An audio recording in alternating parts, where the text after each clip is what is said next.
ሰላም ጤና ይስጥልን ውድ ተመልካቾች ከትግራይ ቴሌቪዥን በቀጥታ የሰዓቱን የአማርኛ ዜናዎች ይዘን ቀርበናል። ፍርቱና ገብሩ ከባለሙያዎች ጋር በጋራ በመሆን ነው። ወደ ቀዳሚ ዜናችን እናልፋለን። በትግራይ በነበረው አውዳሚ ጦርነት የእርሻ ግብዓቶችና የነዳጅ ዋጋ መጨመር እንዲሁም የገበያ ትስስር አለመኖሩን ተከትሎም ከምርታቸው በሚገባ ልክ ተጠቃሚ እንዳልሆኑ የራያ አላማጣ ወረዳ አርሶ አደሮች ገለጹም። በወረዳዋ በዚህ ዓመት በመጀመሪያና ሁለተኛ ዙር ከ6600 በላይ የቤተሰብ አስተዳዳሪዎች ተጠቃሚ የሚያደርግ ከ3200 በላይ ሄክታር መሬት በመስኖ ለማልማት እቅድ መያዙም ወረዳው አስታውቋል። የገብረ መስቀል ኪሮስ ዘገባ ፍሬህይወት ወልደመድን ታቀርበዋለች። በትግራይ ደቡባዊ ዞን የራያ አላማጣ ወረዳ አርሶ አደሮች በአካባቢያቸው ያለውን የከርሰ ምድር እምቅ ሀብትን በመጠቀም በመስኖ ልማት በመሰማራት የተለያዩ የአትክልት ፍራፍሬ እንዲሁም ቋሚ ተክሎችን በመትከልና ለገበያ በማቅረብ ተጠቃሚ እንደነበሩ ያስረዳሉ። ይሁን እንጂ በትግራይ በነበረው አውዳሚ ጦርነት የእርሻ ግብዓቶች መጨመር እንዲሁም የገበያ ትስስር አለመኖር ተከትሎ ከምርታቸውን በሚገባው ልክ ተጠቃሚ እንዳልሆኑ ይገልጻሉ። ያው ህዳር 15 አካባቢ ተነቅሉ እስካብ ሕዚ ምንም ዕደጋ ስለሌለ አልተወርሒ አልተሰውና አካባቢ ያው ህዳር 15 ነው የተነቀለው። እስካሁን ምንም አይነት የገበያ ትስስር ስለሌለ በእርሻ ቦታችን ላይ ነው የሚገኘው። በርካታ ማዳበሪያ፣ የቀን ሰራተኞች ስንት ገንዘብ ወጪ አውጥተናል። ውሃም ናፍጣም ለጀሪካን 6000 ብር እየገዛን ነው በጀኔሬተር ለአንድ ቀን ስናጠጣ የነበረው። ይህ ሁሉ ወጪ አውጥተን ገበያ ላይ ግን ለኪሎ 10ና 15 ብር ነው ያለው። ኪሳራ ላይ ወድቀናል። ምንም ማድረግ አልቻልንም። ስለዚህ መንግስት የገበያ ትስስር ሊፈጥርልን ይገባል። ከዚህ ቀደም ለአንድ ካሳ ከ3000 ብር በላይ ነው የነበረው። አሁን ግን በጣም ቀንሷል። በርካታ ወጪ አውጥተን ያመረትነውን ምርት ኪሳራ ላይ ወድቀናል። በራያ አላማጣ ወረዳ የኢኮኖሚ ዘርፍ ጽሕፈት ቤት የመስኖ ልማትና ሆልቲካልቸር አስተባባሪ አቶ ብርሃኑ ተሻገር በበኩላቸው የነዳጅ እጥረትን ለመፍታት መንግስታዊና መንግስታዊ ያልሆኑ አካላት በኤሌክትሪክ ኃይል የሚሰሩ ትላልቅ የውሃ ጉድጓዶችን በመገንባት አርሶ አደሮች እንዲያለሙ ድጋፎች ይደረግ እንደነበር በማስታወስ በጦርነቱ ሳቢያ ውድመት እንደደረሰባቸውም ያስረዳሉ። መብዛሕትአን ወዲመን ዘለዋ ማቲስ ትራንስፎርመርን የነበሩን በርካታ የውሃ ጉድጓዶች ትራንስፎርመራቸው፣ ሞተራቸውና ቦርዳቸው ሙሉ በሙሉ በጄኖሳይድ ጦርነቱ ወድመዋል። አሁን ላይ አርሶ አደሩ ጉድጓዶችን በመቆፈር በጀነሬተር ነው እያመረተ ያለው። በወረዳችን ከ278 በላይ የውሃ ጉድጓዶች አሉን። በእነሱ ነው እየተጠቀምን ያለ ነው።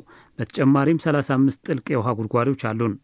በወረዳዋ በዚህ ዓመት በመጀመሪያና በሁለተኛ ዙር ከ6600 በላይ የቤተሰብ አስተዳዳሪዎች ተጠቃሚ የሚያደርግ ከ3200 በላይ ሄክታር መሬት በመስኖ ለማልማት እቅድ መያዙንም አቶ ብርሃኑ ተሻገር ገልጸዋል። እቶስ ገምጋሙና ካይድና 72% ታስተልምና ያዝነበርና ዝረኸብናሉ ታሽኔ ባካሄድ ነው የስራ ግምገማ መሰረት ከእቅዳችን 72 በመቶ አሳክተናል። በቀጣይም በሁለተኛ ዙር በመስኖ ለማልማት ነው እቅድ ይዘን ያለ ነው። ከነበረው 60 በመቶ ለማልማት ነው እቅድ ይዘን ያለ ነው። ከዚህም 1250 ሄክታር መሬት ለማልማት እቅድ በመያዝ የተለያዩ ስራዎችን ጀምረናል። በውሃ መስኖ ልማት ላይ ደግሞ 1100 ሄክታር ተጨማሪ ለማልማት እቅድ ይዘናል። 51 ማኑዋል ድሪሊንግ በቁፋሮ ላይ ነው የሚገኙት። የትግራይ የቴክኒክና ሙያና የስራ ዕድል ፈጠራ ቢሮ ባለፈው የግማሽ ዓመት በጀት ለ106,000 ወጣቶች የስራ ዕድል መፍጠሩን አስታወቀም። በትግራይ ለሚገኙ ወጣቶች በድጋፍና በብድር መልክ ከ1.5 ቢሊዮን ብር በላይ እንደተሰጠም ቢሮው ገልጿል። ማዲ ኃይለ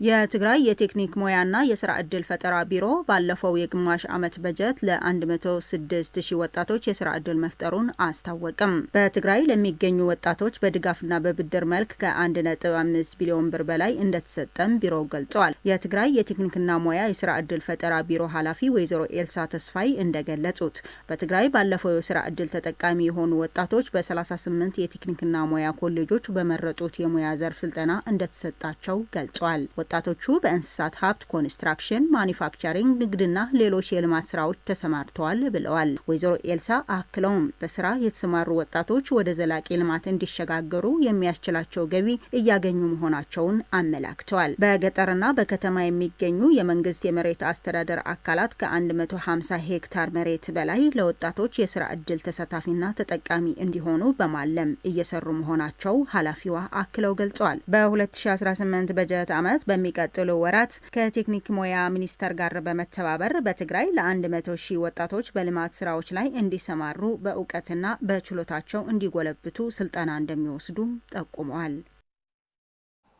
በትግራይ የፍትህ ስርዓቱ በአግባቡ ተደራሽ ለማድረግ የፕሪቶሪያዊ ሰላም ስምምነት በሙሉነት መተግበርና መንግስትም አስፈላጊ ድጋፎችን ማድረግ እንዳለበት ተገለጸም። ይህንን የተገለጸው መቀለ ዩኒቨርሲቲ ነጻ የህግ ፍትህ ድጋፍ አስመልክቶ ባዘጋጀው የፕሮጀክት መድረክ ነው። ሙሉ ብርሃን ዳርጌ ተጨማሪ አላት።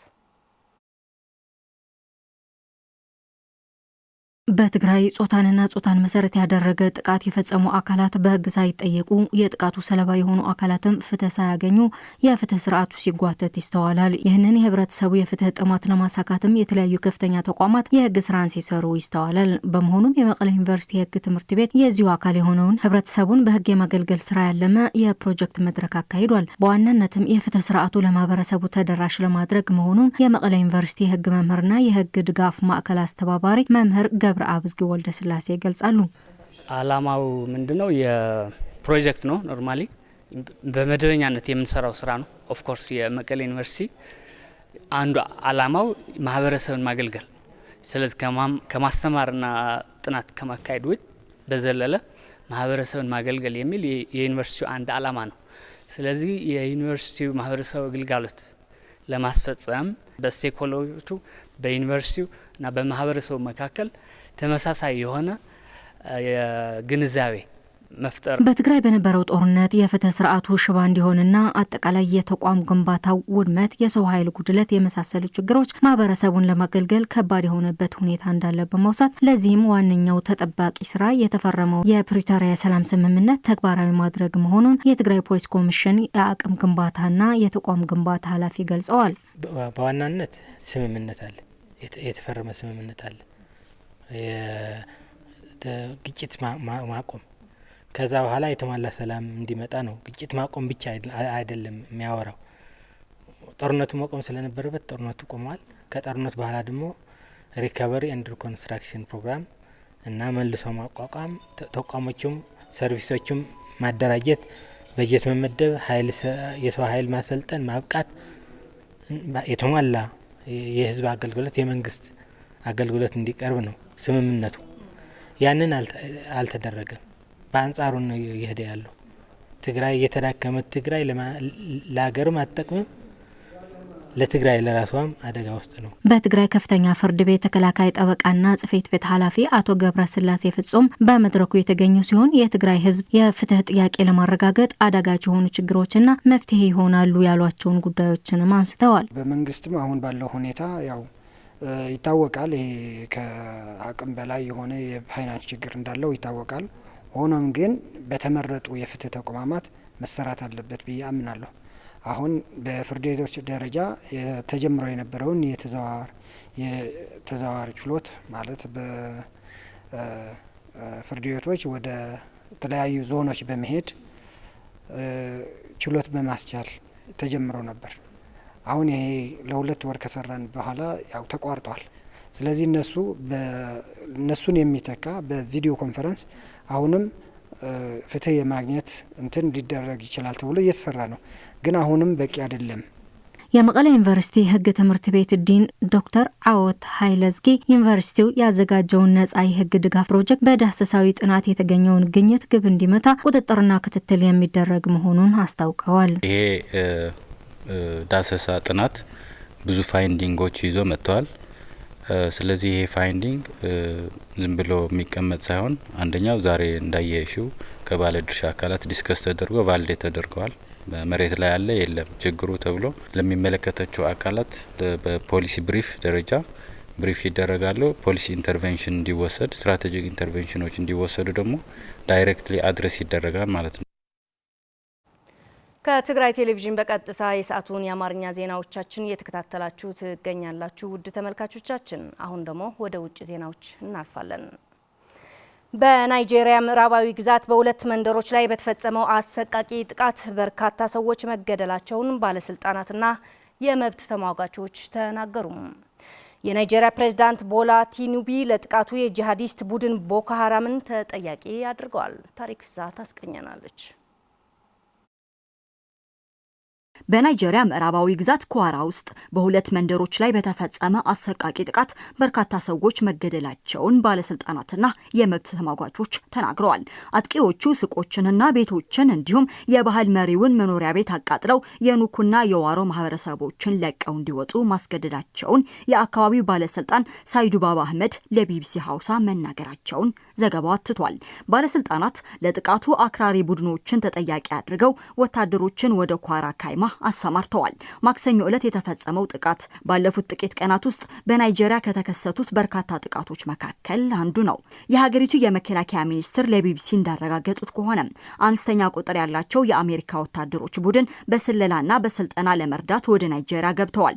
የናይጄሪያ ፕሬዝዳንት ቦላ ቲኑቡ ለጥቃቱ የጂሃዲስት ቡድኑን ቦኮ ሃራምን ተጠያቂ አድርገዋል። የአካባቢው ህግ አውጪ መሐመድ ኦማር ባዮ በበኩላቸው ለጥቃቱ ከእስላሚክ ስቴት ጋር ግንኙነት ያለው የታጠቀ ቡድን ላኩራዋ ተጠያቂ ነው ብለዋል። የኳራ ግዛት አስተዳዳሪ አብዱራህማን አብዱራዛቅ 75 ሰዎች በጭካኔ ተገድለዋል ብለዋል። አህመድ መጀመሪያ ላይ ለቢቢሲ ሀውሳ ቢያንስ 35 ሰዎች መገደላቸውን የተናገሩ ቢሆንም ነገር ግን የሰብአዊ መብት ተሟጋች የሟቾች ቁጥር 4 እጥፍ እንደሚበልጥ ተናግረዋል። በኳራ የሚገኙ የቀይ መስቀል ኃላፊ የሆኑት ባባ ኦማ አዮዴጂ ለኤፍፒ እንደተናገሩት ሪፖርቶች እንደሚያሳዩት የሟቾች ቁጥር አሁን 162 ደርሷል። ተጨማሪ አስከሬኖችን ለማግኘት የሚደረገው ፍለጋ ቀጥሏልም ብለዋል። አምኒስቲ ኢንተርናሽናል በበኩሉም ከ170 ሰዎች በላይ መገደላቸውን ገልጾ አብዛኛዎቹ የሞቱት ከቅርብ በተተኮሰባቸው ጥይት መሆኑን አስታውቋል። ዘገባው የቢቢሲ ነው። በመጨረሻም አሜሪካና ኢራን አርብ ዕለት በኦማን ንግግር ለመጀመር ከተስማሙ በኋላ የነዳጅ ዋጋ በ2 በመቶ ቅናሽ አሳየም። የሁለቱ ሀገራት ዳግም ተገናኝቶ ለመወያየት መስማማት አሜሪካ ኢራን ላይ ወታደራዊ እርምጃ ልትወስድ ትችላለች የሚለውን ስጋት አርግቦታል። ብርዛፍ ገብረ ጻድቃን ተጨማሪ አላት። አሜሪካና ኢራን በኦማን ንግግር ለመጀመር ከተስማሙ በኋላ የነዳጅ ዋጋ 2 በመቶ ቅናሽ አሳየ። የሁለቱ ሀገራት ዳግም ተገናኝቶ ለመወያየት መስማማት አሜሪካ ኢራን ላይ ወታደራዊ እርምጃ ልትወስድ ትችላለች የሚለውን ስጋት አርግቦታል። በዚህም የተነሳ በመካከለኛው ምስራቅ የሚገኙ ነዳጅ አቅራቢ ሀገራት መካከል አንጻራዊ የነዳጅ ገበያ መረጋጋት ታይቷል። የነዳጅ ዋጋ ከ3 ቀን በኋላ ለመጀመሪያ ጊዜ ቅናሽ ያሳየው ኢራን ከአሜሪካ ጋር ለድርድር ለመቀመጥ ዝግጁ መሆኗን ካሳወቀች በኋላ ነው። የአንድ በርሜል ነዳጅ ዋጋ 4.8 በመቶ ጭማሪ ያሳይቶ የነበረ ሲሆን የሁለቱ ሀገራት ውይይት ከተሰማ በኋላ ግን ወደ $68 ወርዷል። የኢራን ውጭ ጉዳይ ሚኒስትር አባስ አርጋቺ በማህበራዊ ሚዲያ ልጥፋቸው ላይ አርብ ዕለት በኦማን ንግግር እንደሚጀምሩ ተናግረዋል። አሜሪካና ኢራን በምን ጉዳዮች ላይ እንደሚወያዩ ገና ከስምምነት አልደረሱም። ኢራን በኒውክሌር ፕሮግራሟ ላይ ለመወያየት ፈቃደኛ መሆኗ ሲገለጽ፣ ትራምፕ ግን በባሊስቲክ ሚሳይሎችና በመካከለኛው ምስራቅ ስለምትደግፋቸው ታጣቂ ቡድኖች መወያየት እንደሚፈልጉ ተገልጿል። ኢራን የዓለማችን 4ኛ ግዙፍ የነዳጅ አምራች ሀገር ናት። ትራምፕ በሀገሪቱ ላይ ጥቃት የሚፈጽሙ ከሆነ የባህረ ሰላጤው ሀገራትና የነዳጅ ምርትና አቅርቦት ያስተጓጉላል ሲል የቢቢሲ ዘገባ ያመላክታል። ውድ ተመልካቾቻችን የዕለቱን አበይት የአማርኛ ዜናዎች ፍርቱና ገብሩ ቆይታ አደረኩኝ። ከቀሪ የትግራይ ቴሌቪዥን ፕሮግራሞች ጋር መልካም ቆይታ።